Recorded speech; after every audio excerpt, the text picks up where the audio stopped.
Hey everyone, Sonic Healy Gang here. Welcome back to the weekly recap. This week, oh boy, maybe even worse than last week. Buckle up.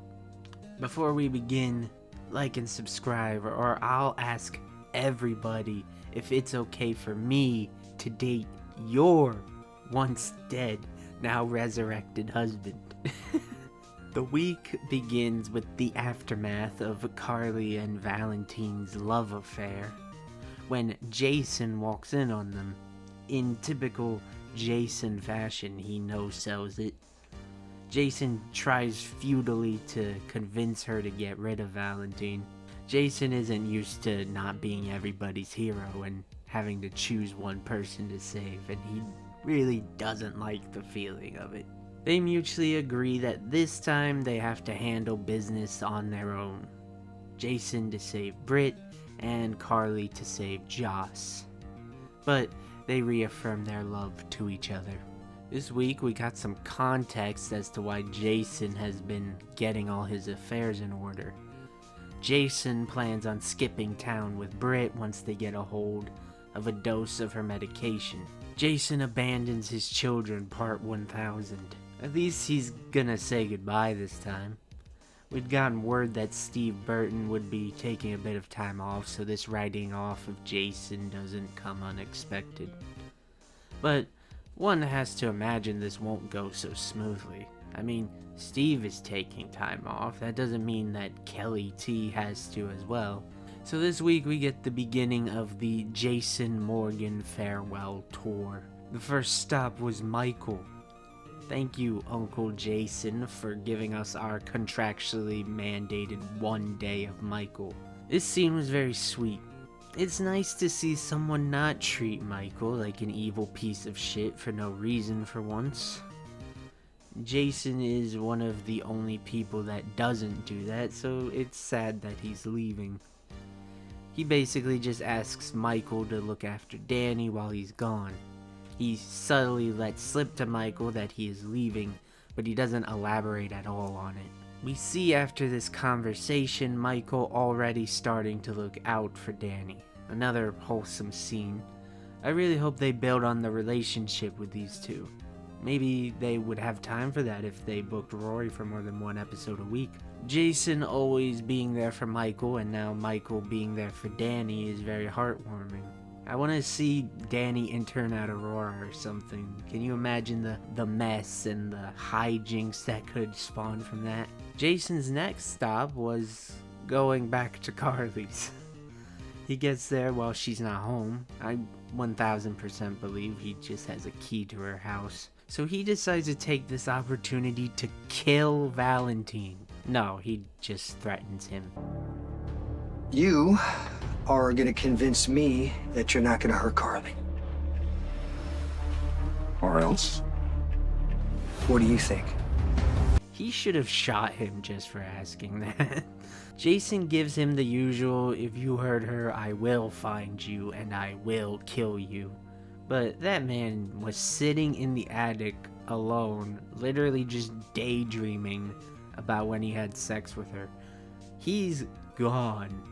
I honestly don't think you need to worry about it anymore. So Carly arrives home to Jason sitting in her kitchen, aura farming as Jason does. Jason. Is Valentine? He's fine. That was hilarious. This scene was nice. These two are always great scene partners, but I really feel like we probably should have condensed the two Jason and Carly encounters into one. Having them reaffirm their love for each other and telling each other to stay safe twice in the same week feels overkill. The Jason farewell tour will continue next week with him talking to Sunny in the preview. Hopefully he finds the time to say goodbye to Danny, you know, his son. Carly did give him advice on what to tell Danny. We'll see. I think there's no way this plan goes off without a hitch. Especially when it all lies in the hands of Lucas and Marco. Lucas and Britt had scenes this week as well, and I just wanted to say that they are great when they are put on screen together. Charlotte, that cousin-kissing delinquent, started an internship at Crimson with Nina. This, of course, comes after Charlotte overheard Nina talking to Brennan about the favor he did for her, and how because of that Nina now has to squeeze information out of Charlotte about Valentine. Needless to say that Charlotte is not too pleased with Nina. Now add on to that, Brennan comes to see Nina again to pressure her, which Charlotte listens to again. Nina then immediately afterwards tries to get Valentine's location out of her. Yeah, Charlotte is pissed.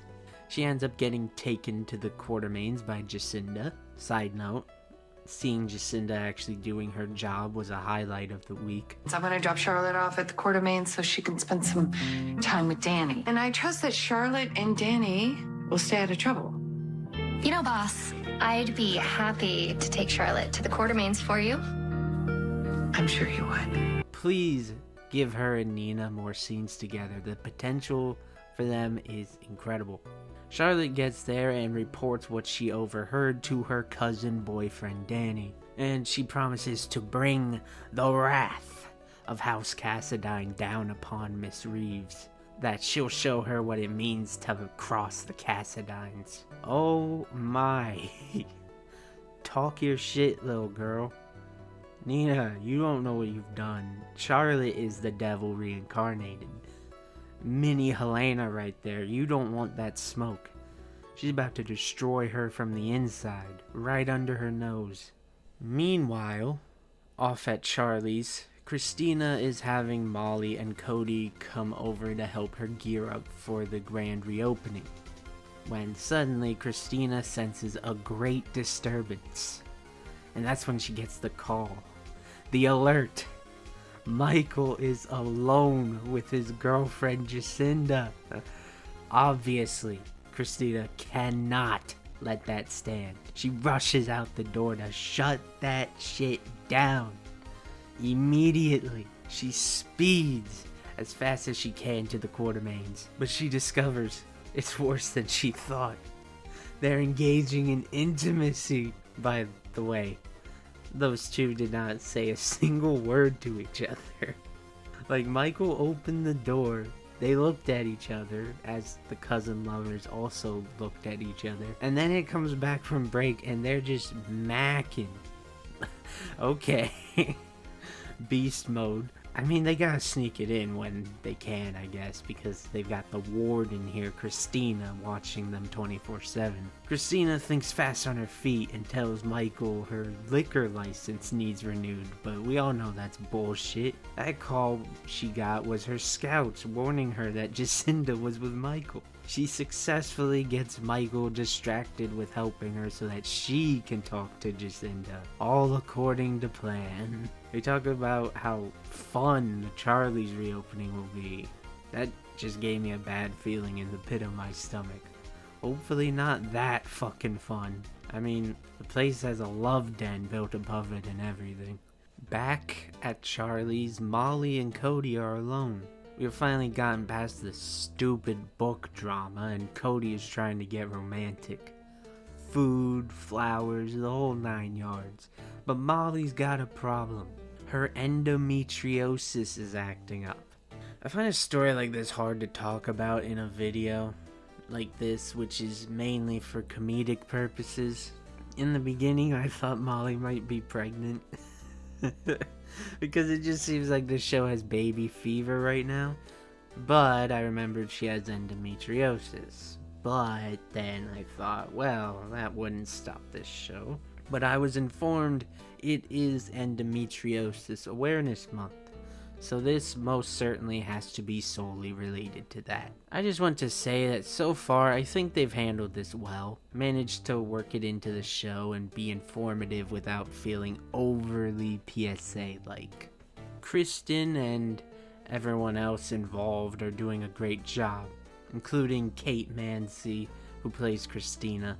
She actually has and is open about her struggle with endometriosis. And it seems like she's actually directing the next episode where Molly will be talking to Cody about it. So that's very special. I love to see that. And I feel certain they're all gonna knock it out of the park. Molly's concerns feel very valid given that the relationship just started, and Cody doing his best to educate himself on the condition felt very sweet and endearing, and also gave them the perfect opportunity to spread information about it. In less serious news, we learned what Delilah's last name was. It's Wilson, okay? Does anybody care? I don't. Brooklyn is still acting weird about the kid, and Chase sang to them. Haven't they been through enough? Now, it's time for the main event. And boy, was this a letdown. Last week, Lulu told Maxie about her and Nathan, and Maxie was a little upset. So to start this week, Maxie runs to talk to Dante about it, assuming he already knew. He didn't. He probably should have, though. I mean, Dante wasn't in a coma for 6 months. Poor guy, a few minutes before he found out, was offering to have a beer with Nathan and talk about his lady troubles. So Dante finds out, and he doesn't not care. You can tell he does, but he no-sells it. Doesn't get mad, doesn't smash a glass or drop a son of a bitch like his dad might have. Just nothing but awkwardness. And then he talks to a few people about it across the week. He walks a dog and gets his hand bitten. He plays some basketball. And he basically says that he thinks Lulu is the love of his life, but also that he's just going to quietly resign. Like, huh? Huh? What? That's so lame. Well, surely Maxie will be more explosive, right? Kinda. James tries to parent trap Nathan and Maxie, and all this does is start a fight. It's like the tamest fight ever. Maxie sheds a few tears. She asks how Nathan could move on in 6 months, that she feels like she never really had a choice because he was already gone for Lulu. Valid feelings. But Nathan is like, what, I'm not allowed to move on? Maxie, however, seemed to not even be most upset about Nathan. She's upset that he's with Lulu. She feels like she's losing Lulu, her best friend. That's an interesting perspective. This is when Lulu arrives, and for the sake of brevity, I'm skipping over Lulu holding court throughout the week in her living room, asking people if it's okay if she dates Nathan. She asks Tracy and Carly, and they both pretty much just tell her the same thing. It sounds like you're asking for permission. Just do it, girl. All this talking about it, though, like, these two haven't even really done anything. Like, who are you gonna ask next, Lulu? Suzanne? Pascal? Carly's Moss? Lulu and Maxie have a real heart-to-heart now. Maxie feels like Lulu lied to her by welcoming her home and letting her talk to Nathan without telling her about what had already happened between them. Lulu says that she wanted her to make her choice between Nathan and Spinelli and to have it be her choice, uninfluenced by her.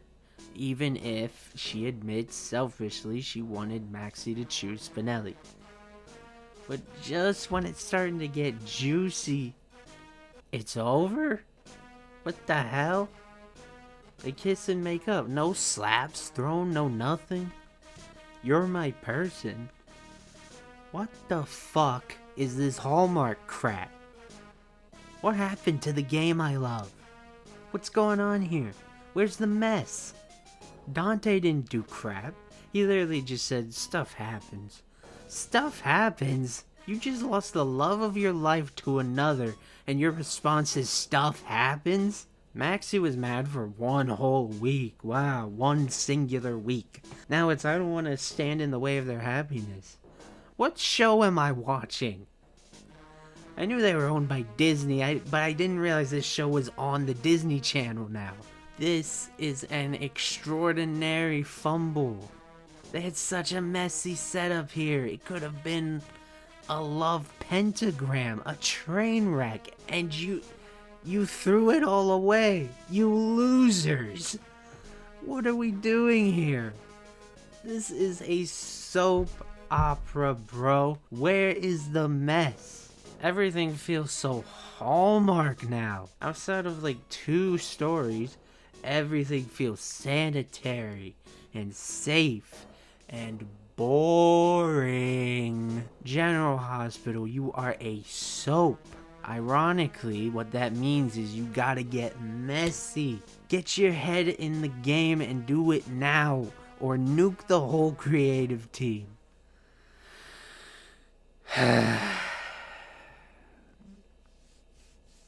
Oh, and Kirsten Storms is the performer of the week. She did really great work, showed great emotion. Unfortunately, it was the writing that let her down. But she was amazing. And that's all I have for you today. It has been a rough 2 weeks for this show, and this was the hardest recap for me to write so far. GH, please, if you're not gonna be good, please at least be bad enough for me to make fun of you. Please and thank you. Anyways, you know the deal. Like, comment, and subscribe if you enjoyed. I hope you all have a nice day.